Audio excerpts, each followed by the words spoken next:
Tadi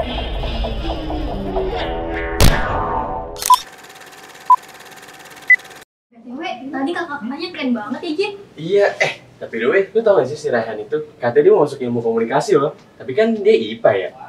Emangnya bisa ya kayak gitu? Apa nih, Jin? Kayaknya ini clue untuk selanjutnya deh. Yuk kita ke ruangan selanjutnya. Ya.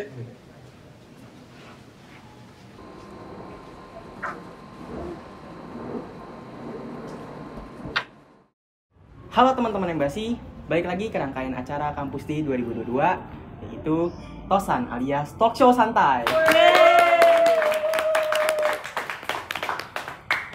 Nah, ada yang berbeda nih dari suasana Tosan kali ini. Teman-teman kira-kira pada tahu nggak apa? Tahu nggak apa? Betul. Ya betul, MC-nya. Kenalin. Kenalin, gue Christian Barnatanot dari University Teknologi Malaysia yang bakal nemenin teman semua di video episode Tosan kali ini yang bertemakan lintas jurusan. Wih, dari temanya aja nih kita udah bisa memperkirakan gitu seberat apa sih perjuangan teman-teman yang melawan takdir gitu. Dari jurusan IPA terus jadi jurusan sosum UTBK-nya. Bener sih. Oke. Nah, karena sebelum kita melangkah lebih jauh lagi nih, udah ada nih pembicara-pembicara keren yang hadir di antara kita hari ini. Halo Sobat Linjur. Halo Tian. Halo. Kenalin dong nama dan nama panggilannya, mungkin bisa dari kakak yang sebelah ini. Halo teman-teman Embasi, kenalin nama gue Dani Ahmad Firdaus, biasa dipanggil Dani. Halo semuanya, nama gue Syifa Najwa Zahra, nama gue dipanggilnya Syifa biasa. Oke, halo Kak Dani, Kak Syifa. Halo. Oke. Nah, Kak Dani ini dari universitas apa? Terus fakultas dan jurusan apa sih? Kalau gue sendiri dari program studi manajemen, Fakultas Ekonomi dan Bisnis, Universitas Pembangunan Nasional Veteran Jakarta. Oke, kalau Kak Syifa nih dari mana? Kalau gue juga dari Fakultas Ekonomi Bisnis, terus jurusan gue Bisnis Digital itu adanya di Universitas Padjadjaran. Wih, Unpad, berarti masuk Unpad gelis dong ya? Waduh. Oke, nah gue juga pengen nanya nih ke Kak Dani dulu ya. Nih, Kak Dani ini kan jurusannya manajemen ya? Berarti kebetulan banget nih, karena gue juga kan jurusan Human Resource Development yang belajarnya juga nggak jauh-jauh sama manajemen. Nah, mungkin gue pribadi penasaran atau teman-teman yang nonton di rumah penasaran juga gitu. Apa aja sih yang dipelajarin sama manajemen atau jurusan manajemen sejauh ini? Kalau pelajaran gue selama 3 bulan, itu gue belajar tentang bagaimana sih kita merencanakan sampai pengevaluasian suatu organisasi untuk mencapai suatu tujuan atau visi misi sebuah organisasi tersebut.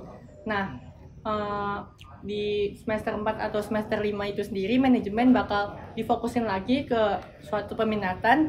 Peminatannya itu ada 4. Yang pertama itu manajemen keuangan, yang kedua ada manajemen pemasaran, yang ketiga ada manajemen operasional, yang keempat ada manajemen sumber daya manusia. Wih, berarti emang sesuai mirip juga ya sama jurusan gue. Oke. Nah, kan tadi kita udah nanya-nanya nih ke Kak Dani. Untuk Kak Syifa sendiri nih, tolong dong kasih tahu ke teman-teman yang nonton, bisnis digital di Unpad itu belajar apa aja sih? Kalau bisnis digital Unpad itu dia masih kehitung baru karena angkatannya juga masih 4 ya sejauh ini. Terus kalau bisnis digital ini cakupannya luas banget. Kita bisa belajar dari segi ekonomi, segi bisnis, segi komputer, terus segi manajemen juga, dan prospek kerjanya benar-benar luas. Kita bisa jadi entrepreneur atau data analyst atau UI UX designer itu juga bisa. Dan sejauh ini bisnis digital itu dikenal sama orang-orang sebagai percampuran antara sistem informasi yang dari Saintek sama manajemen yang dari Soshum gitu. Tapi bisnis digital sendiri berdomisili di Soshum. Oke, berarti emang bisnis digital ini jurusan yang hybrid ya, Soshum sama Saintek, tapi lebih ke Soshum. Betul. Oke, mungkin langsung aja nih, mungkin teman-teman di rumah udah pada penasaran gitu. Hal yang penting juga nih buat kalian, apa sih lintas jurusan itu? Mungkin bisa dimulai dari Kak Syifa. Oke, kalau menurut gue lintas jurusan itu kan waktu pertama kali kita masuk SMA kita harus udah nentuin nih kita mau masuk ke Saintek, Soshum atau bahasa. Dan menurut gue buat anak umur 14 sampai 15 tahun buat nentuin masa depannya dalam waktu yang sesingkat itu juga nggak cukup kan. Jadi misalnya mereka awalnya masuk Saintek tapi selama perjalanan ada perubahan pikiran nih pengen masuk ke bahasa atau ke Soshum. Nah, di situ menurut gue adalah lintas jurusannya di mana mereka ngerasa mereka nggak cocok sama jurusan yang mereka jalani selama ini dan mereka memutuskan buat pindah gitu. Oke. Kalau Kak Dani gimana nih? Kalau gue sendiri, pengertian lintas jurusan itu adalah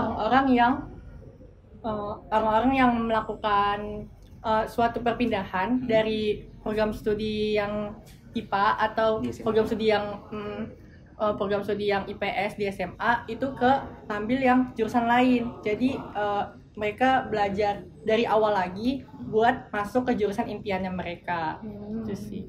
Oke.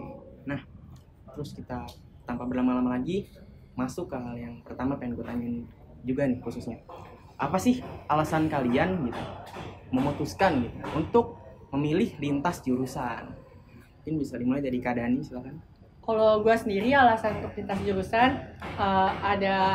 adalah gue tuh waktu pas SMA tuh gue dituntut oleh orang tua masuk IPA aja nih, masuk IPA karena prospeknya luas banget gitu kan. Bener-bener. Nah terus habis itu lama-kelamaan gue ngerasa nggak cocok gitu. Pas semester 6 gue merasa IPA itu nggak gue banget gitu, kayak ini susah banget. Akhirnya gue semester 6 belajar dari awal banget tuh IPS, dari sejarah, sosiologi, geografi sampai ekonomi. Dan akhirnya gue waktu TBK ikut deh soshum. Sampai sekarang nih alhamdulillah banget masuk ke jurusan soshum. Oke, bener banget ya Kak Dani. Mungkin juga karena stigma dari masyarakat gitu. Jadinya kita terkena dampak dari lingkungan supaya Iya. milih IPA, Bener, supaya bener, milih bener. IPA. Jadi udah kita ikutin aja nih kata-kata orang. Padahal pas kita jalanin susah. Iya benar. Oke, terus kalau Kak Syifa sendiri gimana nih alasannya? Kalau gue sendiri tuh emang dulu dari SMP emang suka usaha sendiri gitu kan, suka jualan-jualan. Nah, Entrepreneur terus, nih berarti. Iya, emang udah berminat di situ. Cuma waktu masuk SMA kata orang tua mendingan di IPA aja karena bisa ke mana-mana gitu kan katanya. Terus abis itu pas kelas 11 gue akhirnya datang open house karena waktu itu gue sempat pertimbangin dua fakultas gitu, satunya di Saintek, satunya di Sosum. Terus setelah gue datang open house kampus itu, gue lebih kayak lebih kayak berminat di bagian Sosumnya. Jadi dari situ gue ngerasa oh gue bakal mutusin kalau gue bakal ke Sosum, dan sampai sekarang nggak ada penyesalan sih. Wah, emang Bener-bener. jalannya ya udah. Iya. Oke, mungkin kita ke pertanyaan selanjutnya aja ya, yaitu sharing tips and trick. Nah, ada nggak sih tips and trick buat teman-teman yang nonton gitu, apalagi yang mungkin sekarang kelas 11, 12 atau kelas 10 gitu, tips and trick dari kalian buat teman-teman yang pengen lintas jurusan? Mungkin dari Kak Dani dulu silakan. Kalau buat gua sendiri, buat tips and trick lintas jurusan, yang pertama kalian jangan ikut-ikutan temen. Pokoknya bener-bener niatin dari hati kalian mau kemana, passion kalian tuh apa. Terus pokoknya kenalin secepat mungkin passion kalian. Nah habis itu kalau udah dapet nih, kalian tuh sebenarnya minatnya di jurusan soshum atau mungkin sebaliknya, kalian tuh belajar nyicil-nyicil nih mumpung masih banyak waktu, sehingga persiapan kalian nanti bakal mateng. Abis itu yang ketiga, kalian prioritasin apa-apa aja yang harus kalian duluin tuh. Setelah itu baru deh kalian berdoa kepada Tuhan supaya kalian dilancarkan waktu ujian, kalian dilancarkan waktu belajar, jadinya cepet nyerap kuota, insya Allah. Oke, kalau Kak Syifa sendiri gimana nih alasannya? Kalau gue sama juga sih, kurang lebih sama Dani, tapi sekarang tuh kan kita punya teknologi dan itu bisa digunakan, bisa dimanfaatin juga gitu loh, karena sosial media tuh sekarang benar-benar berguna banget. Kita bisa lihat dari Instagram info-infonya tentang ujian-ujian yang tahun lalu. Terus habis itu ada juga TikTok yang biasanya ngebahas tentang soal-soal seputar UTBK. Apalagi kalau kalian yang mau ikut UTBK terus linjur, itu bisa dimanfaatin banget kan sosial media itu.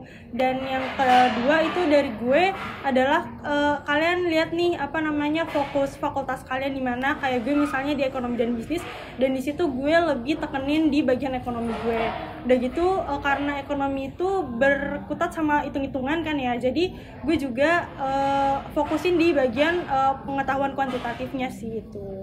Oke. Itu kuncinya. Berarti tadi kan Kak Syifa juga sempat mention soal sosial media. Wah, berarti TikTok juga bisa digunain ya buat Bener, sebagai bisa media banget, edukasi. bener. Iya.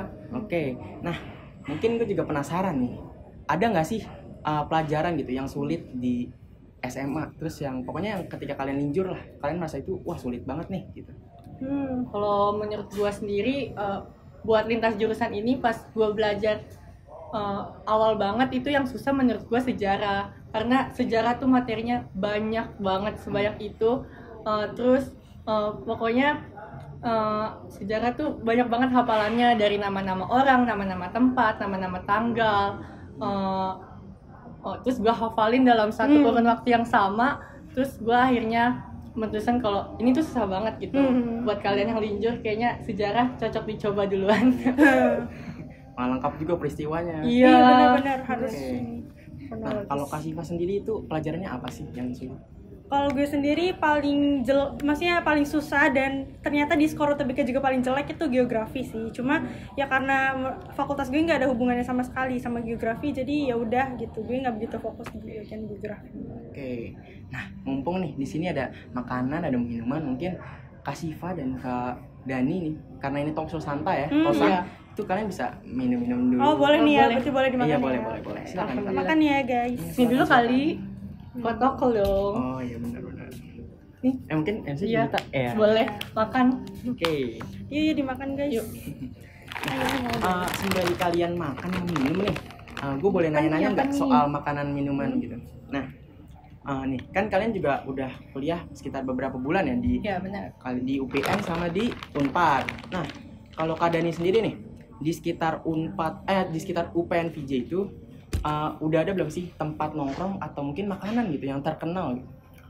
Karena gue baru 3 bulan kuliah, jadi gue belum tahu tempat-tempat nongkrong di sekitar kampus. Terus gue ini juga kuliahnya kan online ya. Terus teman-teman gue tuh, gue pernah ketemu teman-teman gue tapi nggak di sekitaran kampus gitu, kayak di Jakarta Utara, Jakarta Pusat. Anak Jakarta banget lah. Iya, pokoknya. iya pokoknya daerah situ. Nah, habis itu ya udah, gue belum nemu tempat yang cocok buat nongkrong sekitar kampus. Oke, gitu. berarti emang belum nemu ya. Iya, berarti. Belum explore juga Iya. ya. Nah, kalau Kak Siva sendiri gimana nih? Udah nemu belum di Nangor gitu? Kalau gue udah ke kampus 3 kali, cuma karena Nangor kan dekat sama Bandung ya, jadi gue belum ada niatan buat nge-explore sekitar Nangor sih, karena kalau misalnya ada waktu pun kita bakal ke Bandung gitu, main-mainnya ke Bandung. Anak gitu. Bandung. Anak Bandung Gitu gitu. ya. Nah, karena mungkin kalian belum explore atau belum nemu banget nih, gue pengen nanya, ada nggak sih culture shock gitu kalian, entah selama kuliah gitu, entah maksudnya lagi kelas atau mungkin pas di kesananya gitu, ada nggak sih culture shocknya? Mungkin dari Kak Siva. Oke, kalau dari gue karena gue udah sempat ke kampus 3 kali, terus udah sempat ketemu sama temen-temen juga. Kadang tuh waktu itu sampai nginep yang lumayan lama seminggu gitu. Menurut gue lebih di bahasanya sih. Kalau kita kan di Bekasi biasanya lebih ke influence dari bahasa Jakarta yang kayak bahasa Betawi gitu. Kalau gue waktu itu bahasanya tuh lebih bahasa Sunda. Terus kalau kita biasa pakai gue lo, mereka tuh pakai aku kamu atau aing maneh gitu. Itu bahasa Sunda banget kan. Terus kayak logatnya itu juga lucu banget menurut gue, kayak satisfying didengar, makanya harus denger orang Sunda ngomong. Karena beda kan, kalau gue punya keluarga Sunda juga. Terus kalau keluarga gue ngomong tuh nggak begitu terinfluence, tapi giliran teman gue ngomong tuh kayak jadi semangat pengen belajar bahasa Sunda gitu. Mungkin karena udah lama juga ya. Iya, jadi kayak mereka tuh kalau ngomong kayak asik gitu loh. Jadi gue jadi pengen tahu gitu kan. Jadi tapi dari bahasa doang sih paling. Karena selebihnya kita juga masih sama-sama di Jawa Barat. Dari makanan juga sering kan makan makanan Sunda gitu. Sama-sama di Jabodetabek ya. Iya. Oke. Nah, kalau Kak Dani sendiri gitu, ada nggak culture shocknya? Kalau gue sih nggak banyak ya kalau culture shock, soalnya kan masih Jabodetabek juga gitu. Kita dari Bekasi, kampus gue di Jakarta. Jadinya paling kalau culture shock gitu nggak ada, adanya mungkin yang dari Jawa tuh. Culture shock kayak, ini orang kok logatnya kental banget nih. Wah, Jawa nih, Jawa. Nah, terus habis itu kalau buat culture shock mungkin lingkungannya gitu. Soalnya waktu SMA tuh kayak kalau di kelas tuh nggak terlalu kritis banget lah pertanyaannya. Pas di kuliah tuh teman-temannya kayak ini tuh apa ya, ini tuh apa ya. Jadi Iya bener. jadi ke bawah suasananya. Saut-sautan ya. Iya, berdebat ntar. Benar. Oke. Terus kan tadi juga Kak Siva nih sempat balik lagi ke Kak Siva ya. Kak Siva sempat bahas soal bahasa nih. Mungkin juga nih Kak Dani juga mungkin ada culture shock di bahasa mungkin. Karena kan Jaksel gitu. Iya bener.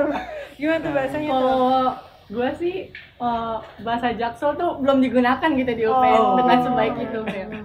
Tapi ada sih beberapa yang kayak ngomong campur Indo-Inggris Oh, gitu. ada. Tapi Ada ya? kalau gue enggak sih, masih belum. Karena gue masih Indo-Pride gitu. Itu terganggu gak sih sama mungkin ada yang kerja kelompok gitu terus ngomongnya which is literally sama bahasa nyampur-nyampur gitu? Enggak, gue culture shocknya malah yang anak-anak Jawa. Soalnya kayak kadang tuh mereka medok banget sampai ngeluarin bahasa Jawa mereka gitu. Kayak iki piye terus gue ya udahlah, gue adaptasi sama mereka juga sih. Jadi gue nggak kesulitan sama. Bener, lumayan juga ya belajar bahasa daerah lain kan? Bener. Oke, nah mungkin udah selesai makannya sama minumannya atau mau ngomong? Sambil Sambil aja aja kali ya, Sambil sambil aja lah ya. Oke, Biar mungkin sembari kita makan minum, kita lanjut aja kali ya ke segmen yang selanjutnya yaitu segmen Q&A. Nah, ini ada beberapa pertanyaan yang udah disiapin sama teman-teman panitia gitu. Oke, lanjut aja ke pertanyaan yang pertama, yaitu selama kalian berkuliah di jurusan Soshum, ada nggak sih masalah gitu, atau kendala saat memahami pelajaran, atau mungkin kalian malah merasa tertinggal sama mahasiswa yang emang dulunya jurusan IPS di SMA-nya? Ada nggak? Gue jawab duluan ya. Oke, boleh silakan. Kalau gue sendiri sih untuk pelajaran nggak begitu tertinggal karena waktu gue mutusin buat masuk Soshum juga berarti kan gue harus belajar IPS dari awal banget tuh, dari yang kelas 10 sampai kelas 12. Jadi di situ seenggaknya udah dapet gambaran besarnya, dan nanti di kuliah kayak tinggal perdalamin tuh juga bareng-bareng sih, yang lain juga sama-sama perdalamin kan. Nah paling tuh ya kayak yang Dani bilang sebelumnya, anak-anak itu kritis banget, jadi ya kita harus ada kemauan buat ngejar juga gitu. bener sih, kalau itu kayak kita dari anak SBM kan, jadi effort kita buat belajar pasti ada.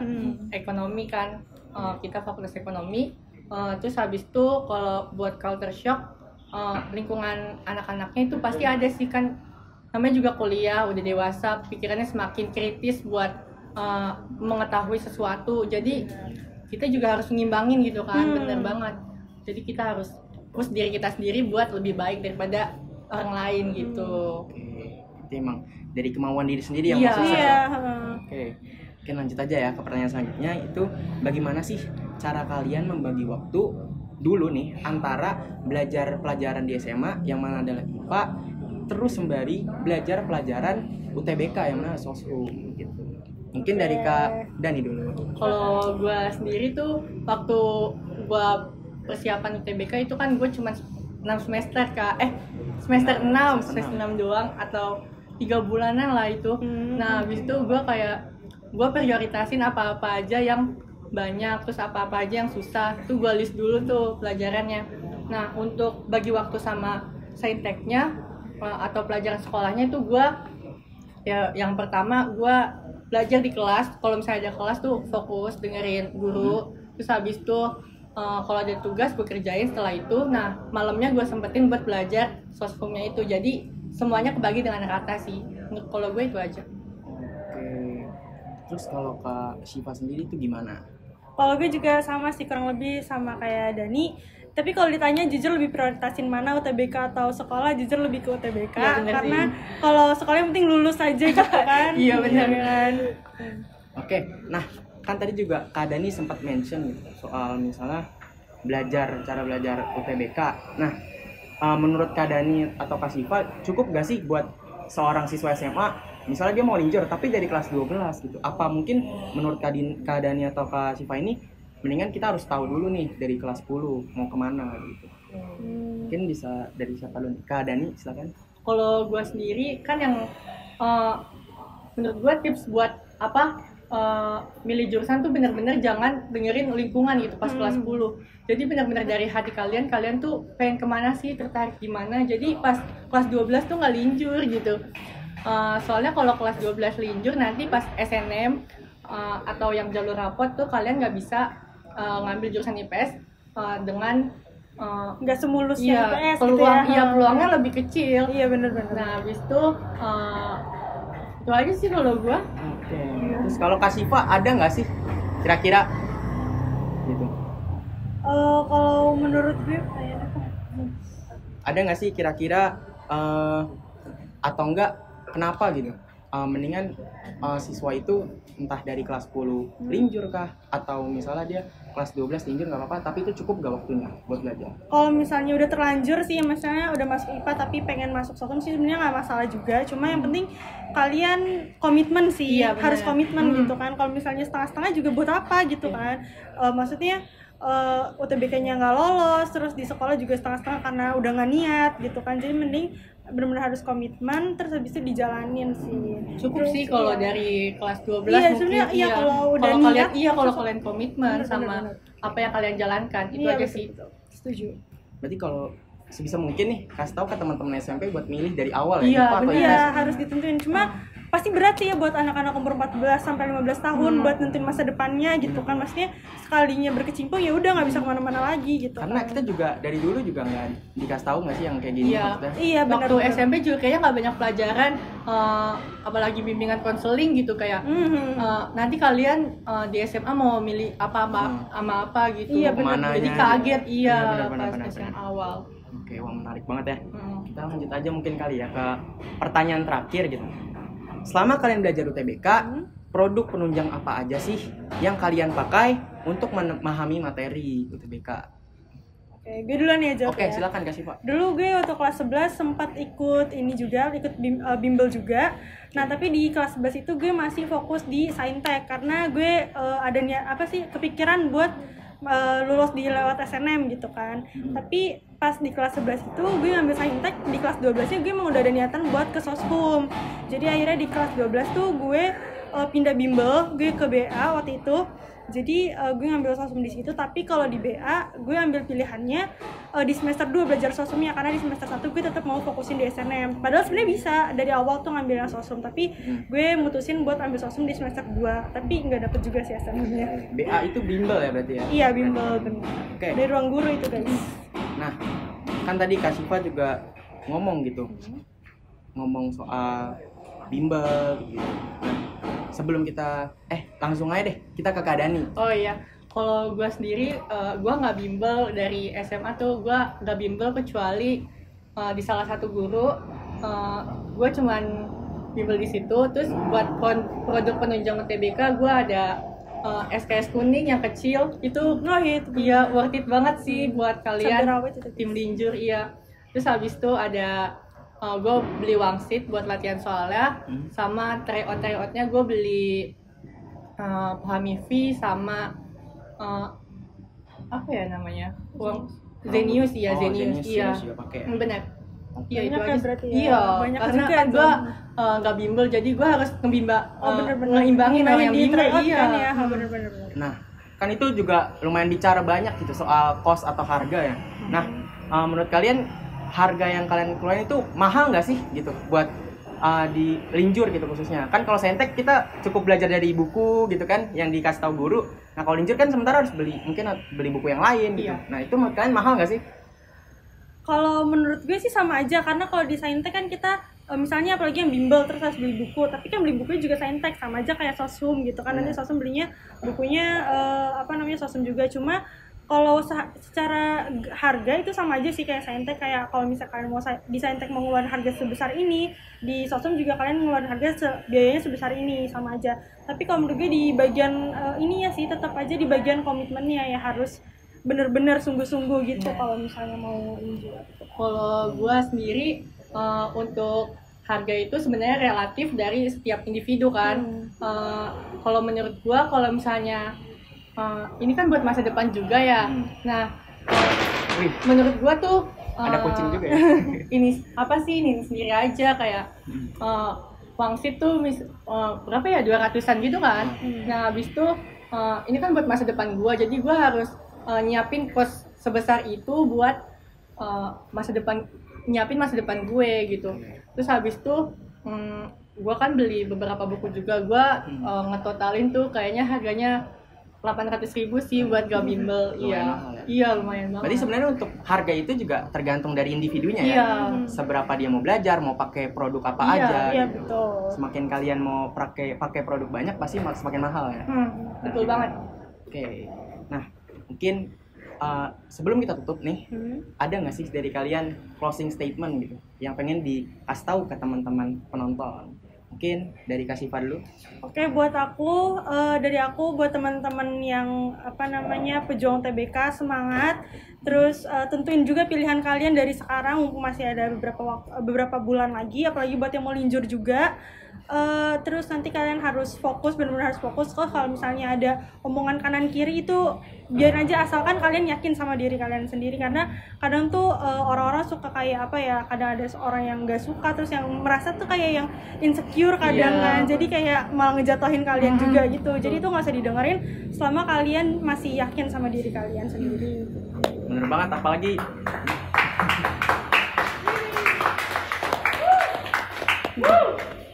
bener banget gitu, apalagi di Twitter kan itu banyak banget yang ngejat gitu. Head comment, Wih, anak soshum bukan dari dulu IPA Iya. gitu. Bukan dari dulu IPS gitu. Parah sih itu.